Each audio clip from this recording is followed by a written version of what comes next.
Welcome to Writer Syndrome, podcast about writing from start to finish. This episode, we're getting into wrapping up 2024 and 2025 goals because this is the end of the year, literally the last day of the year. I'm Russ. We got through another one. That's Tim. We made it through 2024. Congratulations, everybody! If you're listening to this, you made it. If you're not, well, we're sorry, and we miss you. we miss you already. It was a close call. This was a rough year. Yeah, it was. We were chatting before we started recording it. Yeah. Too much. Everyone just settle down. All right. We were saying we were at an age of weddings for a while, and then we were at an age for babies, children. Yep. And now it's death. Yes. Now we've moved to premature death. Yep. It's tragedy. And taxes all the way through. So yep. Taxes right to the end. Right to the end. So 2024. Let's start there. This episode's coming out on the last day of the year. So happy New Year, everyone. So 2024, how did you feel about writing goals? That we're talking about writing here. And okay, we get back to writing. I didn't listen to our first episode a year ago to see what my goals were, but I know what they were. So yeah. I think I'm going to score myself a C-. Really? I don't know. I feel like that's reductive. You've done a good job this year. Well, let's start with you. 2024. So I know my big goals, and I'm still, I've adjusted them. I think I've moved my goalposts. So I think my initial goals were finish the book. Critical Mass, the first book. Yep. Query 30 plus people. Okay. After those rejections, work on self-publishing into the summer. Maybe even into the spring to summer. Yeah, I think it was summer. You're aiming for that. But not this past summer. Yeah, 2024, right? Really? Oh, Jesus, man. Anyway, so that didn't happen. I queried maybe about 15 people. 50%. Not a passing grade. I thought I finished until I decided to submit to a writing contest. And then I was like, I should go through my whole book and take out the bad things and the song lyrics. And that kind of kicked off, I won't say intense, but a relatively heavy lift of editing again. Yeah. So especially Act 1. For some reason, Act 1 needed more love than Act 2. Act 2 has been kind of going along, and I'm just approaching Act 3 now. Anyway, so I wanted to clean that up, submit it. Yep. And I wanted to have the first draft of the next book done. First draft book, yep. By summer. 2024, so yeah. Well, 2025. Okay. I think for my 2024 goal, I wanted to have it plotted and outlined and have a scene breakdown, which I have. Okay. All right, so you got there, A+, right? But I think I should grade myself on a scale, so I'm going to give myself a B. A B. I also wanted to run a marathon, which I did. Which you did. So it wasn't fun. Well, the marathon was fun. The training was not fun. In the aftermath, I don't think sounded very fun. I was in pain. It was a lot of pain. Yeah, I remember you being in pain. It's similar to writing, except there's so much more pain. So is there anything you think you could have done differently for, let's focus on Critical Mass, right? You wanted to get that traditionally published, you wanted to query that. Was there anything you think you could have done differently to maybe get there? It's such a swirling mess that I feel like I'm still learning. So all the times that I was editing it, I wasn't going hard enough. And I don't think I knew enough. And I think going through this podcast and doing the research we've done and having the conversations we've had and speaking to the authors we've spoken to has influenced subsequent drafts of it. And I'm seeing things I didn't see before. And that's not just song lyrics. That's like tags and come late and leave early and showing and don't telling and how I'm structuring things and character motivations and character archetypes and like all the things we talked about this whole year in a way influenced this most recent edit. So yes, I could have, if I was a different person who was a better writer, my goals would have been my goals would have been okay. But having this, since this is kind of like the running through the cornfield, like the first run through, I don't think I personally could have done any better, or at least the book would be worse for it. Maybe it could have been in published form and up on Amazon, but not as strong as maybe I would have liked it to be. Yeah. So I'm also like a tireless optimist. So I still feel like every moment I spent on the book this year was a moment well spent.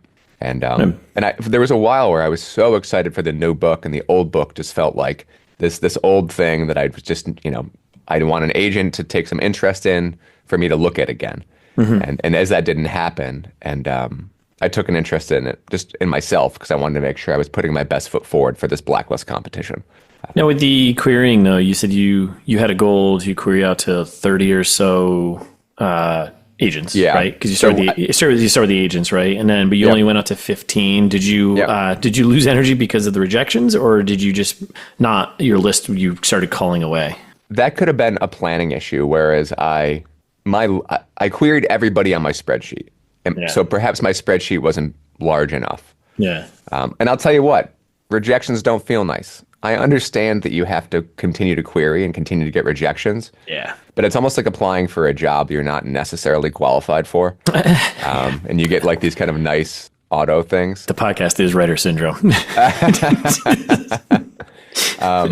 But I mean, yeah, once again, like these folks are looking to sell certain things. I got a couple soft rejections, I'll say. They were still rejections, firmly.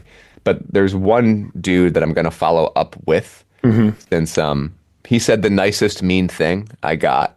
And I feel like doesn't totally suck. No, it was pretty much that. He said, "You're right." I think he was okay with the query letter. He was like, "You're right. This is typically something I would be interested in. Unfortunately, I wasn't taken with your manuscript." Okay. So now that I've really kind of put another, whatever it is, 200 hours into the manuscripts, kind of tidying and reducing, really, I'll probably try him again. And I'm going to continue to query. Yeah. I wasted a ton of time. Remember how I was kind of refashioning the first 20 pages to make it more of a clincher? Yep. My book's short enough and restructured enough that I don't need to do that any longer. But I wasted a bunch of time preparing for some queries that went nowhere, and kind of like adjusting my book on the fly as you would adjust your resume or cover letter on the fly. Yep. And I think that was a big time sink. That could have done better, but I would have needed a more polished product. Yeah. And I couldn't see that it wasn't polished until I chatted with you for thousands of hours of podcasting. Did you get any like reasonably specific feedback from some of these queries? So you were like, oh, these are areas I should focus on, or was it mostly just like, oh, this isn't for me type of responses? No, I mean, I think it's the whole, it's like the baby in the bathwater idiom. Yeah, right. Coming soon. Coming soon, TM. I think I have an uphill battle. I have a period piece. Like based on the like when I've talked to folks who are familiar with the industry, I have some hard sells. I have a period piece. I have it's horror, but it doesn't skew too heavy into adult themes. It's kind of a kid's romp, but it's too adult for it to be like a clown in the cornfield type teen horror. So I don't think they're like, my feeling is that they're like, this whole thing isn't for me. Yep. Like, and which is okay. It's for me. Like, I still think it's a what's the word? Persuasive, enjoyable piece. Yep. But they have to sell it, and they have to think about the time they're putting into it. And every minute they try to sell my book, they're not getting paid. Yeah. So they want a slam dunk, Yep. And I'm not giving them a slam dunk. I'm giving them my book. Give them, alley-oop from half court. It's a little tough. Yeah. But it's doable. Yeah, it's a little tough. But it's doable. So but more and more, it's feeling like, it's going to be a self-published piece. I do think once it's up to, once it's polished again, and I'm submitted to the blacklist, I'll probably start querying again. Yep. During that time period. But I really, really, really want to focus on the new piece. Yeah. So then for shifting into 2025 for critical mass only. Mm-hmm. So then you're going to get it submitted. You're going to continue to query for like the first quarter or so of 2025. And then at some point you can be like, okay, maybe I should shift gears and find an editor, work with them and get it out. So if I get no traction from this blacklist competition, which I know is unlikely, but it's when is it? It's June. Oh, okay. All right. So half June year. 2025. Half year. First half year, still query, try the competition. Yep. Yep, try the competition. And, if that's crickets or whatever, that is my deadline to self-publish. I feel like in my heart, it feels weird not doing a content edit, but geez Louise, I've done so many content edits that I feel like I don't want to scratch that scab again. Yeah. Uh-oh. You want me to do a content edit? Ugh, I don't want to do a content edit. No. Do what you think is right for the service of the story in the book. But so second half of 2025, then, if there's crickets, you shift into Working with editors, find an editor, go through absolutely finalizing, getting it good enough to self-publish. And then self-publishing, I don't know. I mean, I'd love to say 2025, but I don't know. Yeah, because you have to do like the cover art, you got to get everything else going. But yeah, by the end of the year, you could do it, but it's a lot, especially if you're still working on the other manuscript that you're Be a great Christmas present, 2025 everybody. That's right. You can get the Writer Syndrome or book, Hanukkah, the book pairing. Yeah, the book pairing. It's so not a Christmas book. That's right. Okay, so that's critical mass, and then so the new book you got a B. You're grading yourself as a B on terms of what your goals were for that one, right? You want to do outline, scene breakdown. You got all that, and you've started on the first draft. Yeah, I've started, but I'm really early days. I'm like 1,000 words in or something. Okay, so still kind of like getting going on that. Yeah, I got swept up into the editing of the old one. So I'd love to have a rough draft of that done in 2025. Yeah. I think that's doable. First draft? And I mean, a first draft shouldn't take all that long. No. I just need to get critical mass off my plate again and start moving. Yeah, so you're not thinking about it. I'm like, okay, I can focus on this other thing. They're different worlds, they're different characters. I mean, it almost feels like it's different parts of my brain. So I can't juggle both forward at the same time. And with the new one, Untitled, do you have a title for that one? You don't have to say it if you don't want to. It's roughly like Unhoused is a working title, even though I know it's, people don't love the terminology, but it's a ghost story. So whatever. I was going to say, you gonna try to query for that one as well? I probably will. And then hopefully by the time I'm querying for that, I'll have self-published stats to share for the other one. Is there any other like just general writing goals that you had in 2024 that you want to or you want to do in 2025? No, I'm good. Yeah. B+. Going up. I want to pause for 1 second and say that no, I didn't meet all my goals. And yes, that's okay because it's an art, not a science. Like as much as like we're managing products in a way, it's squishy and life gets in the way. I feel like any amount of time that you can dedicate to writing or whatever art you're doing is a win. Yeah. And speaking of like time dedicated, geez Louise, I have dedicated so much time to the process of writing and editing this year. Yeah. Like, I can't tell you how much time. And, I don't know if it was all well spent, but it was all spent thinking about my books, editing, creating characters, writing beats, and then just so much editing. Yeah. Like, I'd sit down, there was days where I just drained like 4 to 6 hours of editing, like at a clip. It became almost like a full-time job multiple times. So I can't imagine like the thousands of hours I've put towards it. And I'm better for it. So you could at least hopefully learning something every time. So next time you go back to this process, you're like, oh, I know what I'm doing here. I know what I'm missing. What's crazy to me is that people always said that like editing is the hardest part. It's like the biggest, longest part. It requires the most effort. And I was like, you're crazy. No way. You write the book, you edit it, you're done. Editing is really its own beast. It's still writing in a way. It was really, really eye-opening. And part of it is that I was so word blind to my own stuff. Yeah. And I know we say kill your darlings all the time, but sometimes if you're too close to it or you're too in love with your own words, you don't see what needs to be cut. Yeah. And I know there's that like old adage that Stephen King, like, lock it in a drawer for, a month or two and then come back to it. That still was not enough for me. Yeah. Like I really needed months and months and months of distance from this to see what needed to go. Because there was so much redundancy and things that's just kind of slowed down the pace, but I was absolutely blind to on draft after draft, and now I finally feel like I can see most of it. And honestly, reading helped a lot.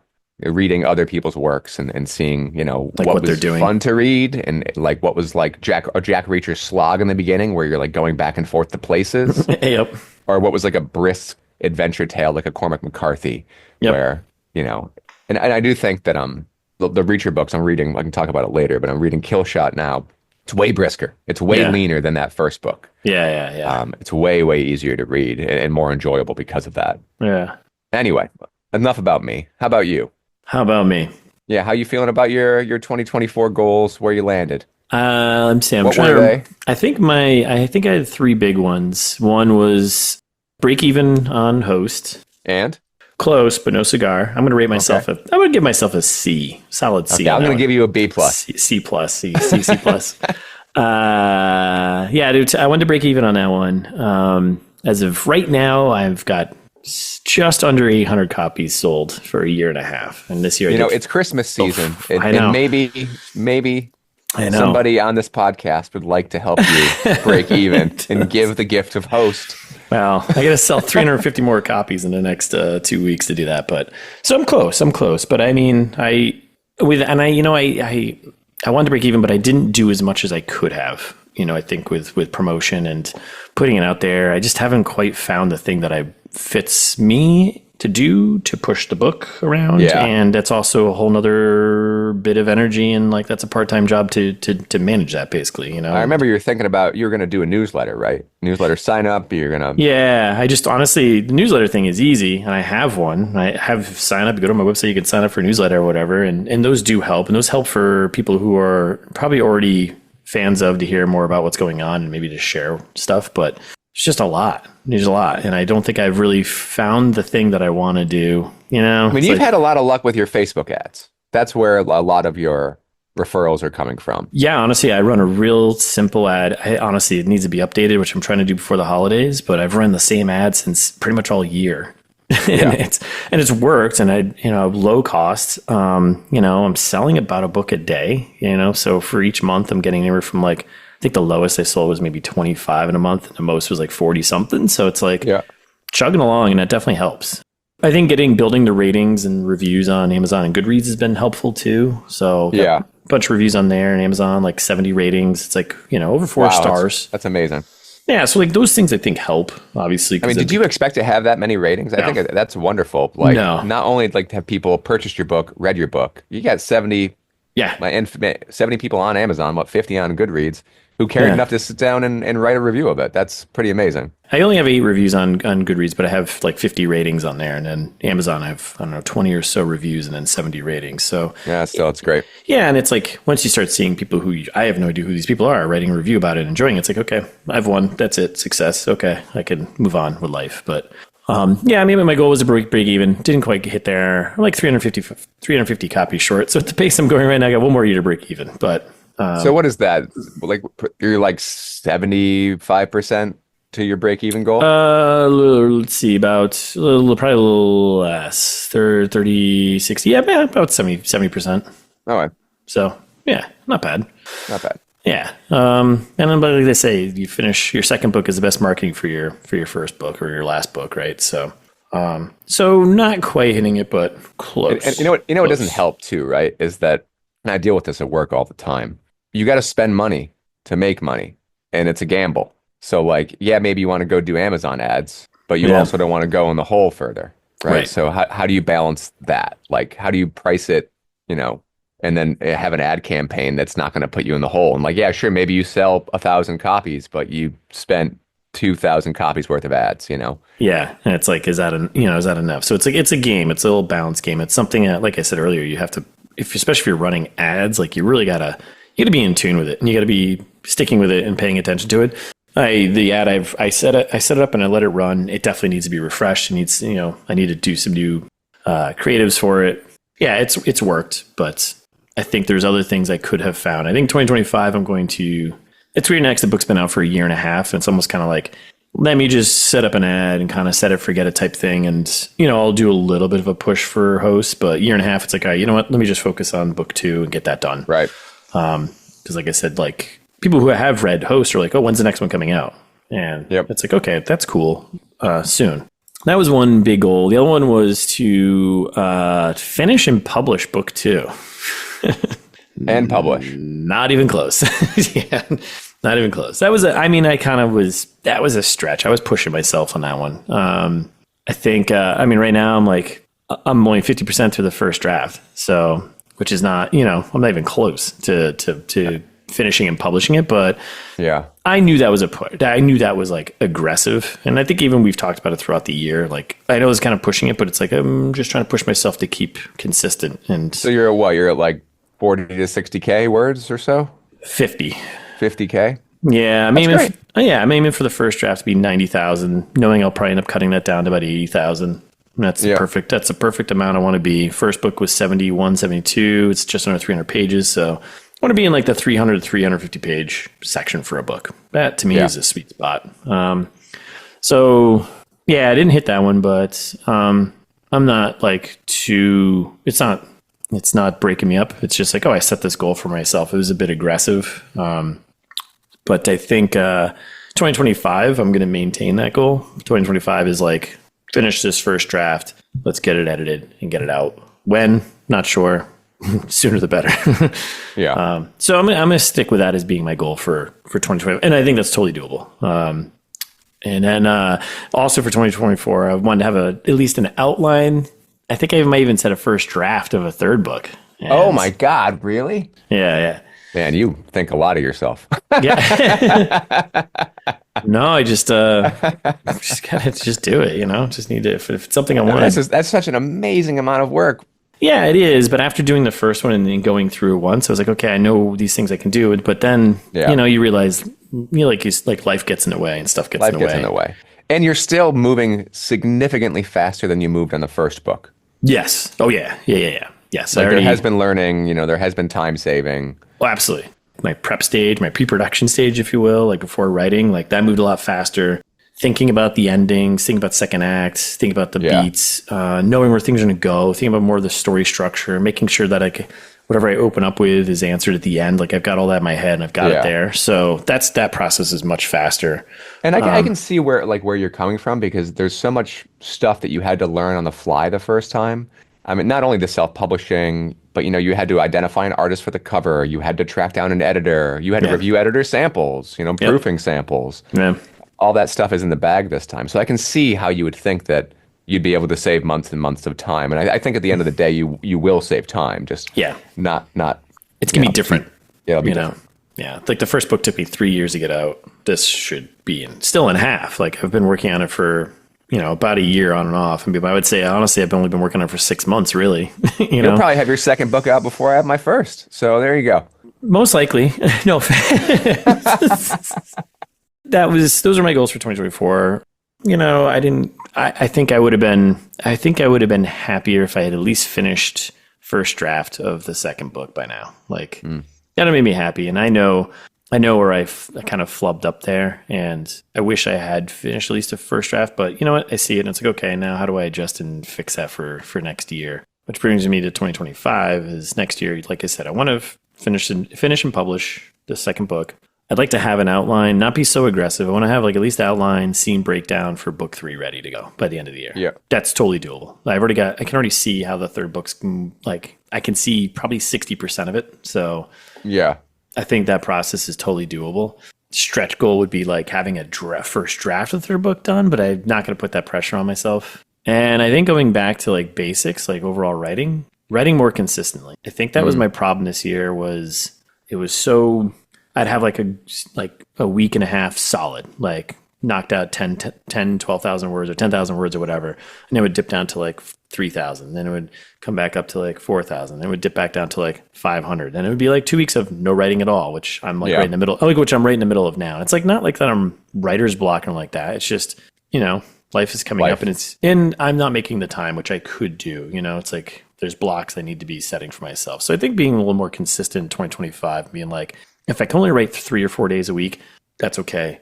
But do that, be disciplined, be motivated and disciplined to sit down for like 3 to 4 hours for a day and just write. Like it shouldn't be that hard. So that's going to be kind of like the basics of writing goal that I'm having for myself, is just being more consistent throughout the week. Write every day. That's ideal. But I think realistically for me, writing 3 to 4 days a week and making sure that when I'm sitting down and I'm writing. Right. And I still hit my daily goal of 2,000. Like that's 8,000 to 10,000 words a week. So I think 2025 is going to be a little bit of an adjustment for that. It's crazy. I'm looking back. I sent my betas out 2 years ago. 2 years ago. 2 years ago. Wow. That's insane. That's a long time ago. It's a long time ago. I gotta publish this book. Yeah, you gotta get it out there, man. I gotta get it out there. It'll make you feel good. It'll be like a relief. Be like, okay, now I can focus now. I mean, I think I started getting feedback into 2023, but still, it's been a while. Yeah. Time to let it go. And then what are our, even as a podcast, what are our goals? Keep doing this and get some more interviews, right? Like, yeah. I mean, I love the idea, and this has actually happened to us, because I wanted to bring up the human element a little bit in relation to your book, but also in relation to this podcast.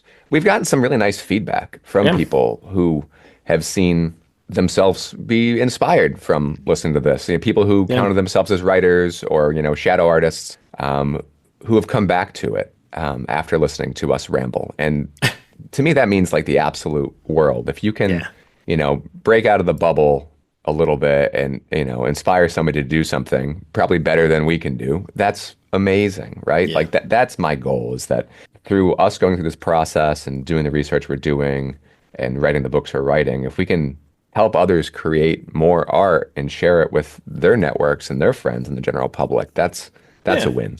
Yeah, agreed. I also want to talk to you a little bit about a goal you didn't have, but a huge success, I think, this year. Oh, boy. I mean, we don't need to go into the specifics, but you've received some very nice, almost tear-inducing feedback from people who've read your book. They have. Who have, really taken to it, and it's really affected them. And I love hearing that. So yeah, it's awesome you've got 70 reviews. It's awesome you've sold hundreds of copies. But the fact that people have taken the time to write you kind of nice notes and say how your book's affected them and kind of inspired them, you get one of those, I feel like it's worth it. Yeah, right? 100%. Like you affect anybody's life at all in a positive way. I feel like that's such a win, and such one of those hidden goals. I mean, it's why you do it. You do it for the audience, and it's not always just for, a fast, fun, rompy beach read. Sometimes you hit people, and it means the world to them that you took the time to write this thing. Yeah, so awesome. Those are surprising things to happen, and kind of unexpected. You don't expect it, and it's cool. I got a message through someone directly to me. It was just like, had a great time reading your book. Yada yada. I was like, got me back into reading. I was like, okay, cool. That's awesome. I love that. So yeah, it's very cool. That's a win. So A+. Yeah, I never want to lose sight of the human element of it. Because we can get lost in numbers and clicks and reviews but there's that human element. And I really do feel like, and it's one of the things, I feel like, and this is obviously narcissistic, I think my book will land really well with a subset of people. I think it will speak directly to an audience who will care for it. I don't think it's going to sell, tens of thousands of copies. Yeah. I think it will land really, really well. Yeah. Because I think it's kind of bleeding heart. Yeah. Because I bled into it. I think that's something else that's important for anyone, and just being confident in what you're doing and what you're working on, and making sure self-doubt doesn't creep in, and then you're like, hey, this is someone might find this enjoyable, and I'm going to continue forward with writing it because I feel like it's a messy song, but it's still beautiful. Yeah, right. It's a beautiful, messy song. You know. So that's good. I think we've graded ourselves in 2024. We did collectively A-. This isn't a participation award situation, Tim. We need to be writing. This whole thing. What is it? You're supposed to spend, 1,000, how many hours, how many thousands of hours, and you become, an expert at that thing? 10,000 hours. So, I'm not there yet. No. Okay. No, we've only recorded 68 episodes. They're all about an hour. So that's 68 hours. So we're not even close. But think of all the research, the writing. We got to be into the thousands. Right? Yeah. I guess we're still amateurs. Yeah, we're still amateurs. Yeah, we're still amateurs.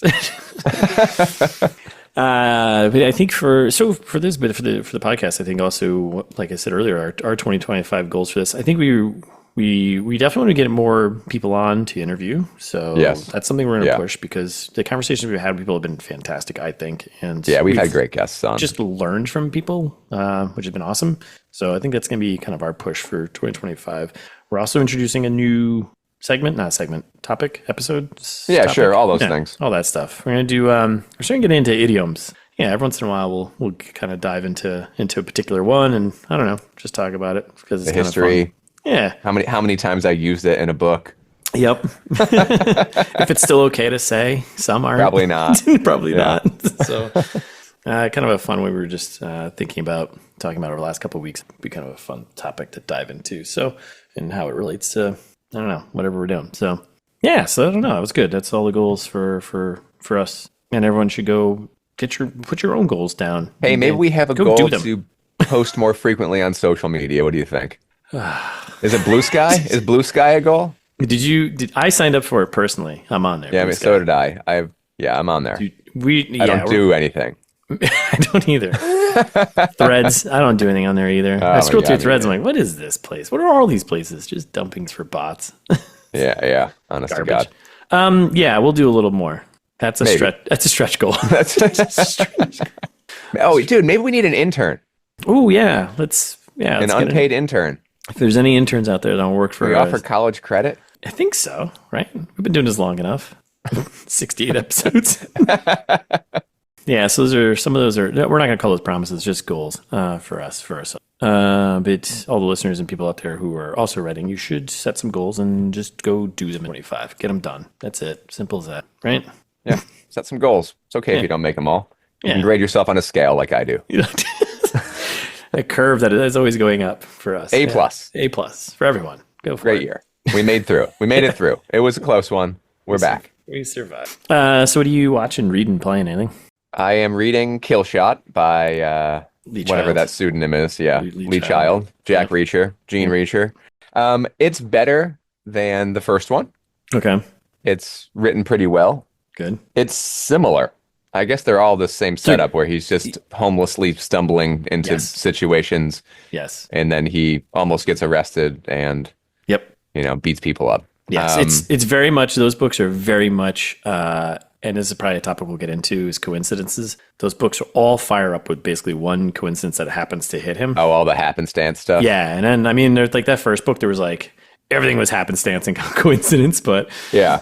this one, I think, if I remember correctly, this one's got the one that just kind of kicks over. Like, oh, okay. It just happens At to least be. the reason why he's in the town this time is because he was asked for, as opposed to the first time where he just happens to get off a bus. Because he listened to a song from his brother. He listened to a song from his brother. Or Yeah. some artist he wanted to go check out. Right. Yeah. So I'm reading that. It's pretty enjoyable. About 50% through. It's weird because I'm not, enjoyable is the wrong word. I don't know if I'm enjoying it. I'm definitely reading it and I'm not angry at it. It's like junk food, I guess. Yeah. But then I'm more angry at myself for eating junk food. So I don't know. So that's it for that. And then for watching, I watched The Substance. Oh, it's on my list. How was it? It was French. Oh, And if you're familiar with French horror, I'm not. that means something. And if Okay. you're not familiar with French horror, Will I enjoy it? I guess that seems xenophobic. But Wait, if I'm not into it or if I don't know about it? I mean, you're familiar with French horror, especially like from the early aughts. We watched like Frontiers and High Tension and, Martyrs and things like that. Yeah. So it's weird because it certainly has like a lot of the underpinnings of French horror with really big name, American actors and actresses in it. Yep. So it was, I won't ruin anything. I enjoyed it for the most part. I think it was a little overlong. Yeah.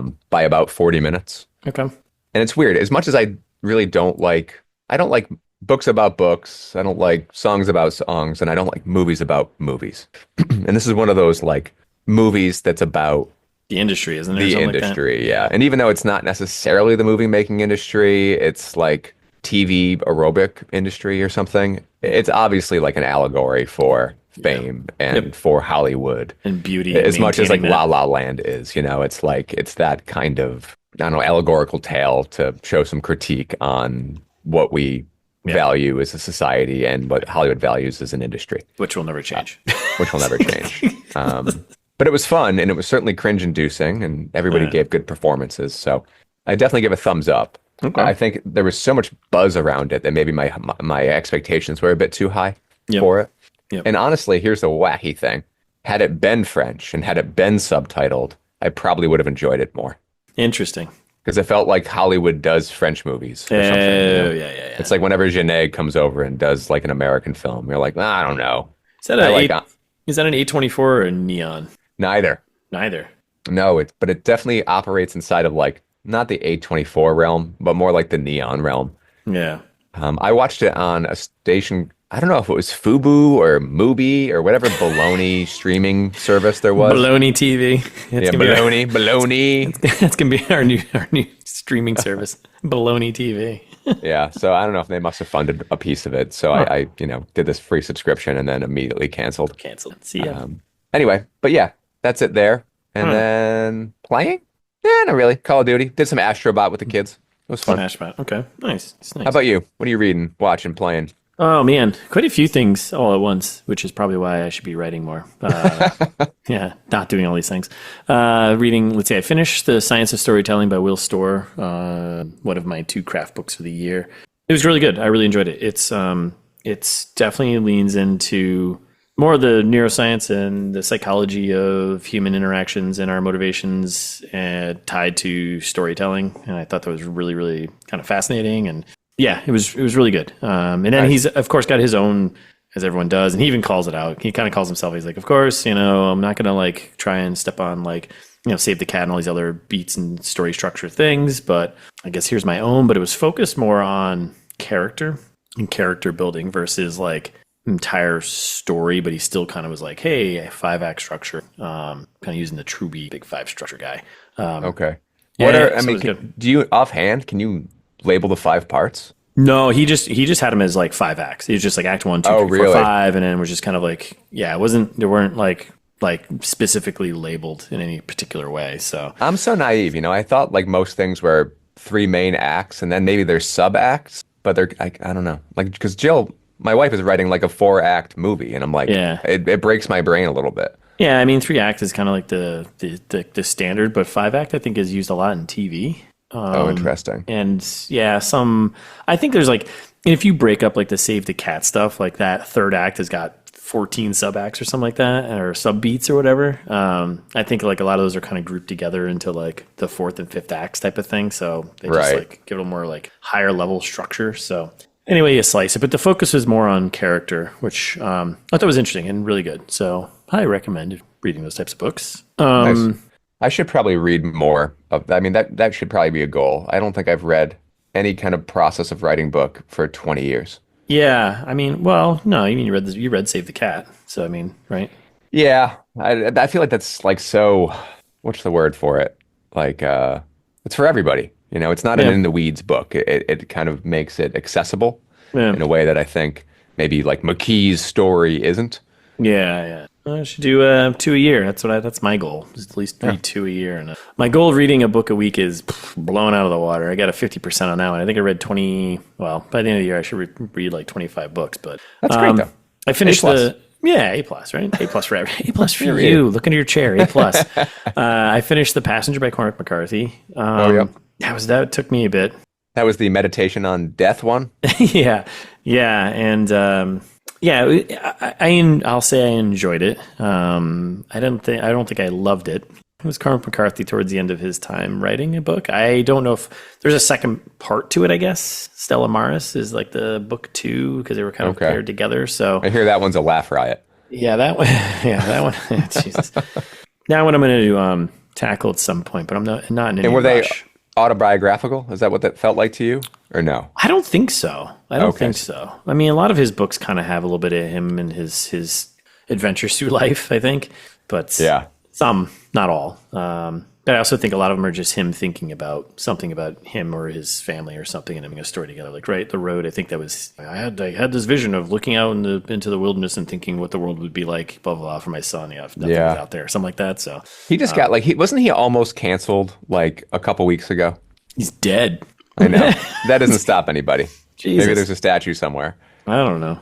I think it's because he had a friendly relationship with a 16-year-old girl, Yeah. but he referred to her like as a muse, and honestly, it really mirrors having just read No Country for Old Men when there was that weird scene in there where the main character meets like a 16-year-old girl who's holed up in like a, Oh, yeah. or like maybe she's like hitchhiking or something, and then they go to the diner and then they go to the hotel, and that whole scene felt wacky to me. Yeah. I wonder if there's some kind of parallel. Anyway, Probably. He was near canceled. People online aren't happy with Cormac McCarthy right now. He's dead. He doesn't give it. So then oh man, I feel like I've been talking about this book for the entire year, but that Hunger of the Gods book, man. The Gwyn, right? John Gwyn. I'm finishing that book this year, and it's not like it's bad. I'm just like, it's huge though, isn't it? Yeah, it's like 700 pages. I saw it on your like chair. It looked like a radiator. It's like a tomb. I'm like, what is going on here? I'm halfway through it. I'm like now just like at least picking away a chapter a day at it. And it's not that it's bad. It's great. It's fun. It's Viking stuff, you know? And the story's good and like the characters are interesting. I've had a problem though because there's so many characters that I've like lost track of who is who and what everyone's doing. So especially when you stop, right? Yeah. And I'm like halfway through. I'm like, oh no, I got to remember what everyone's doing. But I'm picking away down. I'm going to finish that one before the end of the year. Mark my words. Well, it is. And then this year? It is the end of the year right now, but I mean, yikes, technically. I started, I'm halfway through The Shining. Picked that up. I'm still on my Stephen You are King. reading a ton of stuff, dude. Yeah, I'm halfway through that. I'm also started this book called The Quantum Thief by Hanu Ryan-Nimi. It's an interesting one. It's like fantasy sci-fi. I'm like only at 25% through it. It's good. I'm enjoying it. It's kind of mind-breaking in terms of this world he's building. And I started looking up this author, and he's got a big science, mathemology kind of guy, you know?